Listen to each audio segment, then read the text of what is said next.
আসসালামু আলাইকুম রহমতুল্লাহ। আমরা ঘুরতে এসেছিলাম পাটুয়ার টেক সমুদ্র সৈকতে কক্সবাজারে। তো এখানে ঘুরতে এসে আমরা একটা কচ্ছপকে আহত অবস্থায় পাইছি। আমরা অনেকক্ষণ চেষ্টা করলাম ওকে সমুদ্রে পানিতে ছেড়ে দেওয়ার জন্য, কিন্তু ও সম্ভবত আহত অবস্থায় ছিল, আহত অবস্থায় আছে। এই জন্য বারবার সমুদ্রে দিয়ে আসলেও সমুদ্রে চলে যাচ্ছে না, কিন্তু যেতে পারতেছে না।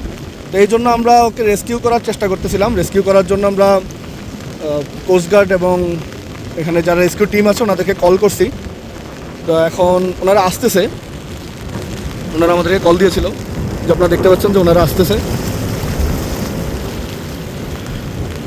তো দেখি আমরা এই প্রাণীটাকে আসলে রেস্কিউ করার জন্য অনেকক্ষণ ধরে বৃষ্টিতে ভিজে ভিজে এখানে অবস্থান করতেছি, যে ওকে যদি একটা নিরাপদ অবস্থানে পৌঁছে দেওয়া যায়। আসলে আমার কাছে মনে হচ্ছে ওর একটা মেডিকেল হেল্প প্রয়োজন, কারণ বারবার ছেড়ে দেওয়া হলেও যাইতে পারতেছে না। এই জন্য আমরা এই জন্য রেস্কিউ টিমের সাথে যোগাযোগ করলাম।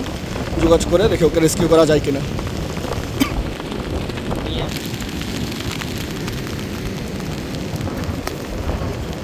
আস্তে আস্তে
বা কিছু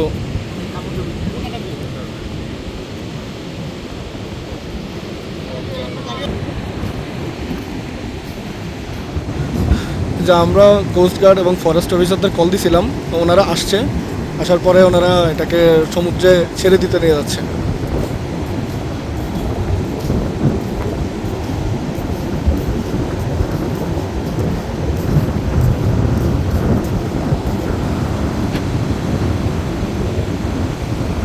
ওনারা সমুদ্রে ছেড়ে দিছে, যদিও আমরা অনেকক্ষণ ট্রাই করছিলাম।